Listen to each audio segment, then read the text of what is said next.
Jordan versus LeBron. LeBron versus Jordan. It's a debate that has captured the public's attention for the last several years, especially after this moment in 2016, when LeBron James beat the Golden State Warriors to win the third championship of his career. In LeBron's own words, "That one right there made me the greatest player of all time." That's so what many I felt. reasons. I was like, that one right there made you the greatest player of all time. but did it? Is everything since that moment simply icing on LeBron's cake? Or is LeBron destined to finish his career in Michael Jordan's shadow? We've all heard the arguments from LeBron supporters, He's bigger, he's stronger, he's faster, he's more durable. and from Jordan supporters. Michael Jordan was merely 6-0 with 6 MVPs in the finals. But the GOAT debate isn't as simple as the pundits make it seem. There are a number of factors relevant in determining the greatest basketball player of all time. In fact, I would say there are 5 things that really matter when determining the GOAT of any sport. These criteria are, in no particular order, accomplishments, longevity, winning, statistics, and what we'll refer to in this video as the eye test. And to be the GOAT, you don't need to be the best in any specific category, but you need to be pretty good across the board. So simply winning 7 championships, like Robert Horry did, isn't enough to get you into the conversation. When we're finished with this video, it'll be plainly obvious that one guy comes out on top. But before we get started, I want to clarify that this is not a comparison of legacies. It's about who was the better basketball player. If we were talking about legacies, Jordan's is nearly untouchable. Not only did he lead basketball to global popularity, he helped transform Nike into an empire, changed the way players played and how they dressed, and he even made it cool for guys to be bald.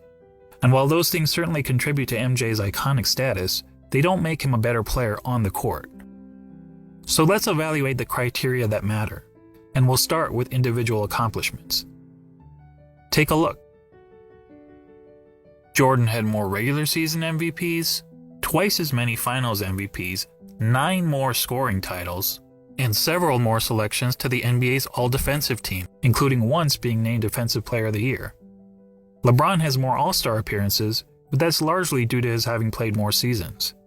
In fact, when taking into account retirements and major injuries, Jordan essentially played 13 seasons compared to 17 seasons for LeBron, making Jordan's significant lead in accomplishments all the more impressive. And that's to say nothing of MJ's brilliant college career, which saw him twice named All-American and once awarded College Player of the Year, at a time when the country's best players actually went to college. So regardless of whether you're a LeBron fan or MJ fan, you have to give the accomplishments checkmark to Jordan. The second criteria in our GOAT analysis is longevity. And this one is also a no-brainer, but this time in favor of LeBron. Not only has LeBron played more seasons in the league, but he's had a longer peak than Jordan. Jordan's peak lasted about 10 years, whereas LeBron's peak has lasted 16 years and is still going. And he's been incredibly durable during that time, missing significant time to injury only in 2019. That said, the claim that LeBron has been much more durable than Michael has been a bit overblown. Consider that Jordan played in at least 80 regular season games 11 times in his career, including all 82 games an incredible 9 times. Compare that to LeBron, who played in at least 80 regular season games just twice, and in all 82 games just once.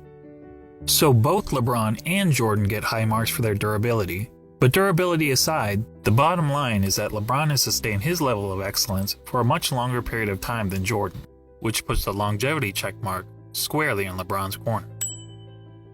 That brings us to the third GOAT criteria, winning. As we all know, Jordan won 6 championships, LeBron has won 3. Jordan is 6-0 in the NBA Finals, LeBron is 3-6. Yes, LeBron has made the finals 9 times compared to only 6 times for Jordan, but let's not pretend that making the finals is the same thing, or even close to the same thing, as winning a title. Take a prime example from another sport, the Buffalo Bills. They're the only team in NFL history to appear in 4 consecutive Super Bowls. But is there a single player or fan of that team that wouldn't trade all 4 of those appearances for just 1 Super Bowl win? Frankly, talk to any fan whose team lost the season's final game and ask them how they felt afterward. Almost universally, their feelings are of sadness, anger, and disappointment. And that's just the fans. For players, those feelings are only magnified. Listen to Charles Barkley talk about losing in the NBA Finals. And I was just in shock when it was over because I had to, I was frustrated because I couldn't wheel my team past Michael and the Bulls. And first of all, I don't think I've ever gotten over it, number one. But that was traumatic, and it's painful. So we can all stop with this false equivalence between winning the championship and finishing runner-up. In the words of Herm Edwards, you play to win the game. Hello? You play to win the game. Now back to Jordan and LeBron. As mentioned, on basketball's biggest stage, the NBA Finals, Jordan was 6-0. LeBron was 3-6. And frankly, that doesn't even show how lopsided their records really are. In terms of individual finals games, Jordan was 24-11. LeBron is 18-31. And that's because in 4 of his 6 finals losses, LeBron's team hasn't even been competitive. Twice he got swept, and 2 other times he lost 4-1. That includes being on the wrong side of the 2 most lopsided finals by margin of loss in NBA history. Of course, LeBron fans will tell you that the only reason for LeBron's poor finals record is that his competition was so tough. Ironically, some of these same fans criticized Jordan for losing early in his career to a Celtics team stacked with 5 Hall of Famers, and they conveniently gloss over the fact that LeBron reached the finals so many times in part because the competition in his own conference was so weak. During the vast majority of his career, LeBron played in what many dubbed the Leastern Conference because the East was so much weaker than the West. On the other hand, during Jordan's playing days, the East was generally considered the stronger conference, as Jordan had to battle through hard-fought rivalries against the Bad Boy Pistons, Patrick Ewing's Knicks, the Shaq Penny-led Magic, and Reggie Miller's Pacers.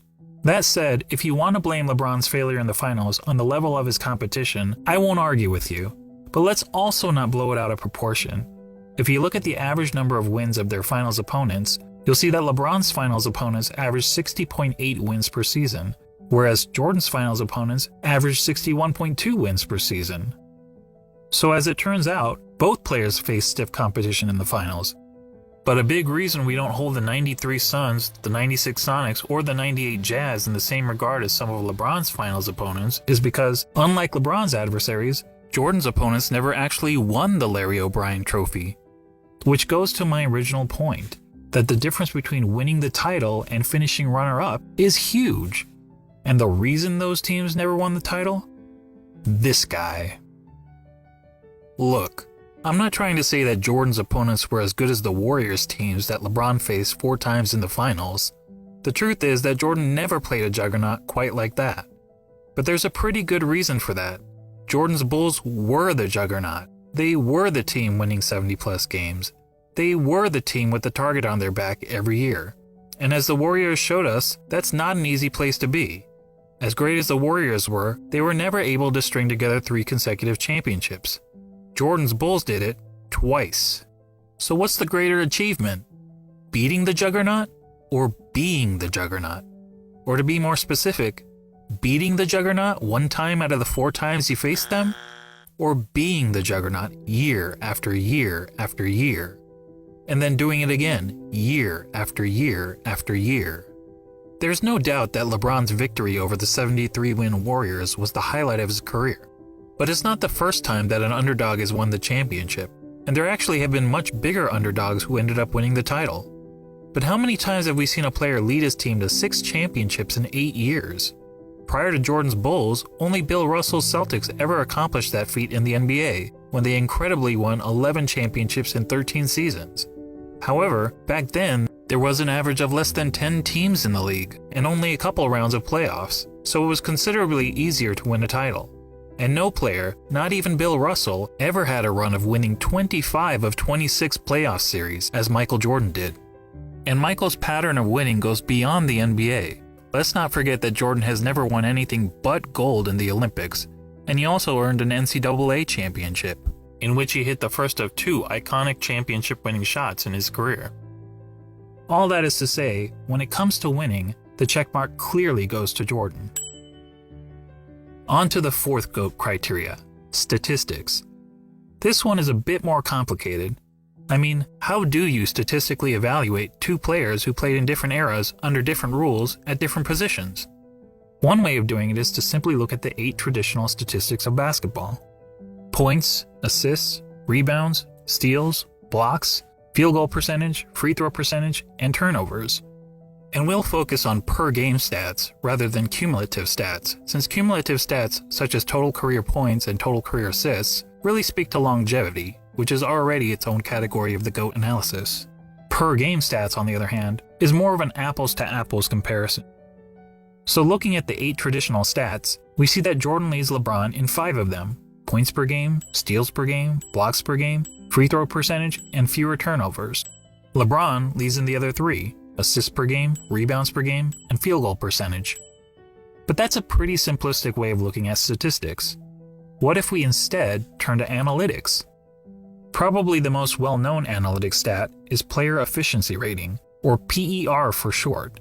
This metric was created by respected basketball analyst John Hollinger to give an overall rating to a player's performance based on traditional stats like the ones we just mentioned. Jordan has led the league in PER 7 times, LeBron 6 times. Jordan has finished top 3 in PER 10 times, LeBron 9 times. In fact, Jordan has the highest career PER in both the regular season and the playoffs. Another popular analytics stat is win shares. Jordan has led the league in win shares 8 times, LeBron 5 times.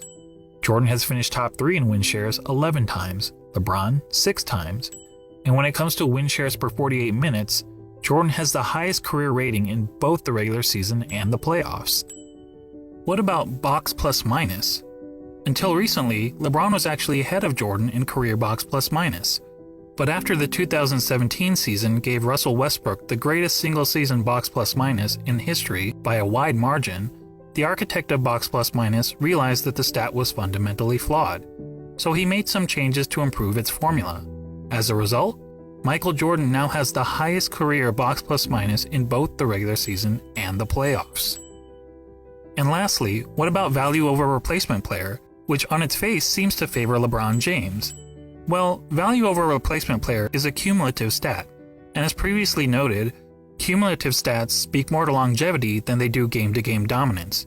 That said, according to value over replacement player, Jordan owns 6 of the 9 greatest individual seasons ever played, and on a per-game basis, MJ's career rating in value over replacement player is the highest of all time in both the regular season and the playoffs. Are you noticing a theme here? Not only does Jordan beat LeBron in every ratable analytics stat, he consistently ranks as the best ever across the board. Before we move on from analytics, I want to mention a lesser-known stat called game score, another brainchild of John Hollinger. Game score measures a player's performance in a single game, so it won't tell us who's had the better career, but it does provide insight into who's had the greatest games. Now, we only have game score stats since 1983, so you won't see any mentions of Wilt Chamberlain here. That said, of the 100 highest game scores ever recorded, incredibly 19 of them belong to Michael Jordan. In other words, nearly 1 out of every 5 of the best single-game performances over the last 4 decades has been by MJ. That includes the highest game score of all time for Jordan's 69.18 rebound masterpiece. Comparatively, LeBron has had only 3 of the top 100 game scores. When discussing the GOAT, Nick Wright is fond of asking this question. The aliens come down. You have 1 game to save humanity. Who's your first pick in the history of the world? Well, Nick, I think we have our answer. Now that I've finished drowning you in numbers, let's be real. Hardly anyone watching this video knows how to calculate PER, win shares, box plus minus, value over replacement player, or game score. And why should you? This is basketball, not Good Will Hunting. So let's go back to the traditional stats that we all know and understand. But this time, let's add context to them. What do I mean by context? Well, some positions are simply better than others at racking up certain stats. Let's take rebounding as an example. In a vacuum, if we simply compare the number of rebounds per game of Brook Lopez and Jason Kidd, we might think that Lopez was the better rebounder. The truth is, relative to their positions, Lopez is statistically one of the worst rebounding centers in NBA history, whereas Kidd is statistically one of the best rebounding guards in NBA history. but even a poor rebounding center can grab more rebounds than a great rebounding guard solely by virtue of their roles on the court. So it makes sense that, to understand the context of a player's stats, we should compare them to the respective positions that they played. When comparing LeBron James to the other small forwards who have played at least 500 NBA games, this is where he ranks. Overall, that's pretty impressive. Now let's see how Jordan compares to all shooting guards who have played at least 500 NBA games. As good as LeBron is compared to other small forwards, Jordan is on another level when compared to other shooting guards. He's darn near the top of every major statistical category, and there isn't a single category where LeBron is better than MJ relative to his position, other than assists. So to sum up statistics, whether comparing traditional stats or analytics, and especially when judging these players in the context of the positions they played, Jordan has a noticeable edge over LeBron. As such, we have to give the check mark to Jordan. And that takes us to the last category in our GOAT analysis, the eye test. And to be clear, by eye test, I don't mean which of these players is bigger, faster, or jumps higher.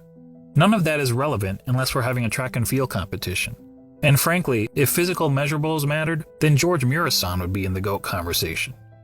No, what I mean by the eye test is, if you sat an average basketball fan in front of a TV to watch a player in action, what would he notice that the player is and is not great at? Thankfully, I happen to be an average basketball fan, and I've had the privilege of watching both LeBron and Jordan during their playing days. So unlike a lot of my fellow YouTubers, I haven't merely relied on highlight videos. Here's what my eyes told me when I saw Michael Jordan play, particularly during his playing days with the Chicago Bulls. He was the best offensive player in the game, he was arguably the best defensive player in the game, he had the best mid-range game, he was the best finisher at the rim, he had the best post-up game, which is incredible considering most players who dominated the post were big men. He was widely considered the most clutch player in the game. He was regarded by opponents as the fiercest competitor on the court. He was regarded by teammates as the hardest worker in practice. And when all was said and done, amongst the other stars of his generation, he was the greatest winner.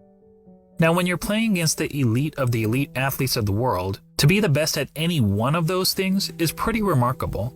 But to be the best at all of them? I tell you it's impossible, but for the fact that we saw Michael Jordan do it. And when it comes to the GOAT debate, that's the biggest hurdle facing LeBron. He's basically being compared to a guy who was great at everything and practically had no weaknesses. Seriously, judging by the eye test, what's the worst thing we could say about Michael Jordan's game? Probably that he wasn't a very good three-point shooter. Jordan shot 33% from beyond the arc in an era when the average player also shot 33%.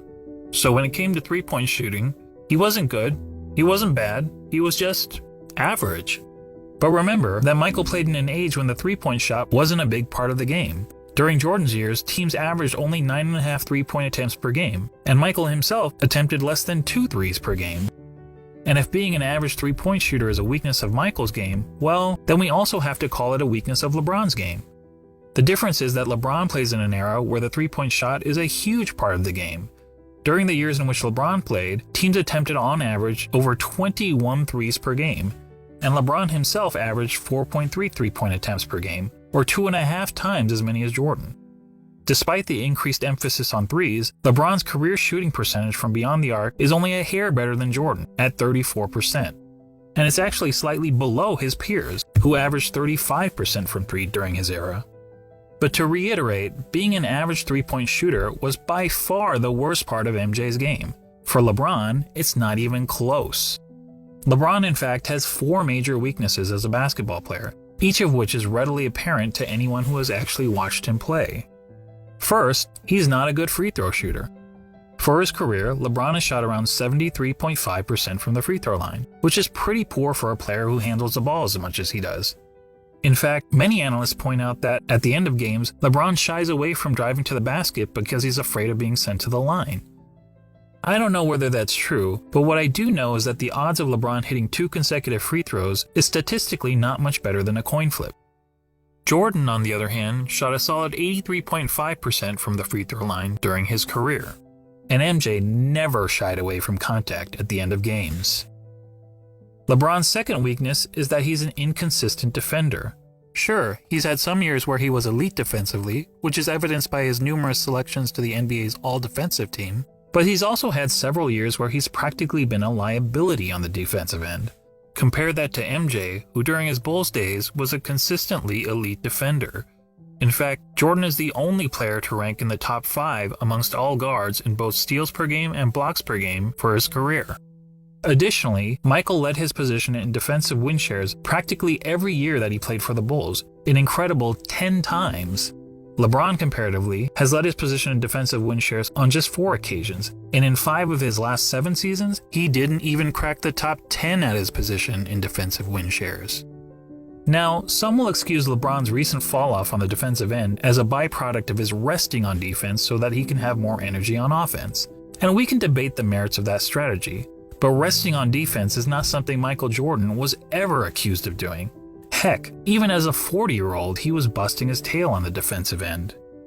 But what about the notion that LeBron's been the more versatile defender? LeBron supporters will argue that he can guard positions 1 through 5 on the court, such as when he guarded Derrick Rose for stretches in the 2011 playoffs. But LeBron's guarding the opposing team's point guard or center isn't something that happens very often. In fact, during his career, LeBron has spent less than 5% of his total minutes guarding the opposing players 1 or 5. So the versatility argument is highly exaggerated. And look, when it comes to versatility, Hometown Buffet may have a more versatile menu than Spago. That doesn't make it a better restaurant. LeBron's third weakness is that he's not a very good shooter. And this is a pretty significant flaw for someone claiming to be the GOAT. I mean, shooting the ball is the quintessential skill in the game of basketball. It's the part of the game that everyone practices, whether on the playground, at the YMCA, or in the NBA. Now, some people will contend that LeBron is actually a better shooter than Jordan because he has a better career field goal percentage. And yes, LeBron's career field goal percentage is 50.4% compared to Jordan's 49.7%. But recall what I said about placing stats into proper context. To help us understand context when it comes to shooting, allow me to introduce DeAndre Jordan and Tyson Chandler. We all know that DeAndre and Tyson were great rebounders and defenders. But what if I told you that they were also 2 of the greatest shooters of all time? That would be certifiably crazy. Yet if you look at all the shooting metrics, field goal percentage, effective field goal percentage, true shooting percentage, both of these guys rank near the top in NBA history. Of course, there's an obvious reason for that. As we all know, both DeAndre Jordan and Tyson Chandler take a lot of their shot attempts on dunks, layups, and putbacks, which are extremely high percentage shots. Well, guess what? So does LeBron James. In fact, every single year of his career, the shot that LeBron James has taken the most has been within 0 to 3 feet from the basket.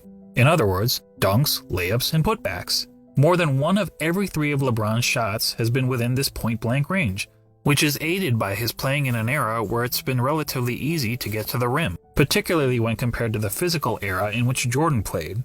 And just like every other player, LeBron is really effective from 0 to 3 feet, hitting over 73% of these shots. But how does LeBron fare from outside this range? According to basketballreference.com, LeBron's shooting percentage from outside 3 feet is 37.5%. It's even poorer in the playoffs where he shoots 35.9%. And it gets even worse in close and late situations. In the last 2 minutes of games where the score is within 5 points, LeBron hits only 31.7% of his jumpers. Look, it doesn't take a rocket scientist to know that these numbers aren't very good, which is probably why in the 2013 finals, the Spurs' defensive strategy against the Heat was to basically dare LeBron James to shoot. And keep in mind, this was against LeBron in his prime. Can you imagine an opposing coach using a similar strategy against MJ? Now, LeBron actually credits the Spurs for forcing him to work on his jump shot, but it's not as if his results have gotten much better since then. Here's LeBron's shooting percentage from outside 3 feet over the last 6 years. Yikes. Well, I'll give him this, he is consistent. For comparison, consider that in the last year of Michael Jordan's career, as an aging player on the Washington Wizards, Jordan shot close to 42% from outside 3 feet. While that's certainly not great, it means that even as a 40-year-old shell of his former self, Jordan was still a better shooter, a far better shooter than LeBron James. Unfortunately, Basketball Reference doesn't have advanced shooting metrics from Michael's Bulls days, when he was a significantly more efficient scorer, but few would argue that Michael was anything but a lethal jump shooter when he was wearing red and black. When it comes to shooting, all of us can recall practicing shots on the blacktop, counting down 3, 2, 1 before launching a shot at the rim. Well, if you were pretending to be LeBron James, you'd brick almost 2/3 of the time. Actually, that's not entirely true. If you were playing against a countdown, it would be much, much worse. And that gets me to the last major weakness of LeBron's game, his performance, or more accurately, lack of performance, in the clutch. Remember when people were praising LeBron for making a couple of buzzer beaters in the playoffs 2 years ago? They used these stats to claim that LeBron was better in the clutch than Jordan. But look at these numbers carefully. What stands out to you? How about this? People were using a sample size of less than 1 shot per season to make the case that LeBron was more clutch than Jordan. That would be the equivalent of polling just 100 people in the country to try to predict the winner of the next presidential election. So let's use more telling stats, shall we? Here's a situation that's often used to determine a player's clutchness. 5 seconds to go in the fourth quarter or overtime, and your team needs a bucket to either win or tie the game. It answers the age-old question, who do you want taking the last shot with the game on the line? It turns out that in the regular season and playoffs combined, LeBron has taken 94 such shots. That's a pretty good sample size. And how many of those 94 shots has LeBron made? 19, for a shooting percentage of 20%. Let me repeat that. 20%. Guys, that's not bad in the clutch. That's atrocious. Michael Jordan in the same situation shot roughly 50%. Yes, that's right. Jordan's performance under pressure was the same as it was throughout the rest of the game. And that, my friends, is the definition of clutch. So there you go. When it comes to the eye test, our eyes tell us that one player, Michael Jordan, is great at everything and has practically no weaknesses. And the other player, LeBron James, while also having a ton of strengths, has several obvious flaws to his game. And when all is said and done, after analyzing the 5 key factors of being the GOAT, Jordan gets 4 check marks to LeBron's 1, making this GOAT debate, well, not much of a debate at all. Now, don't get me wrong, I'm not saying that LeBron James is a bad player. He's a phenomenal player. Personally, I have him on basketball's Mount Rushmore, along with Jordan, Kareem, Wilt Chamberlain, and Bill Russell. He's just not Michael Jordan. And just to underscore how good MJ was, let's ignore LeBron and Jordan for a minute and focus on the other 3 players highlighted here, Kareem, Wilt, and Bill Russell. Most would agree that these are the 3 greatest centers in NBA history, and each of them has a strong case to justify his standing among basketball royalty. Wilt is an all-time great because he was an offensive force of nature, and he holds a ton of NBA records. Russell is in the conversation because he was a dominant defender and a perennial champion. Kareem also led his team to numerous titles, and in terms of individual awards and accolades, was the most decorated of the 3. Not to mention, he had the NBA's most unguardable shot. Now imagine a center that had all the best qualities from these 3 titans. A player like that would be the basketball equivalent of Thanos. Now add to that player the highest level of intangible attributes, such as a tireless work ethic, unmatched killer instinct, and an ability to deliver in the clutch. And now you'd essentially be looking at Thanos with all of the Infinity Stones, and no one would question whether this player was the greatest of all time. But the truth is, we don't have to imagine such a player. That player already existed. He just happened to be a shooting guard, not a center. When you think about it, Michael Jordan is the real-life version of an overpowered video game character. He had all the qualities we look for in a superstar athlete, and he had it in spades. He's basically Babe Ruth, if Babe Ruth played defense like Willie Mays. And that's why, even in comparison to the other all-time greats, he is truly in a class of his own. Simply put, he's the GOAT.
Thanks for watching. This was my first video, but if you want me to make more content like this, please subscribe to my channel.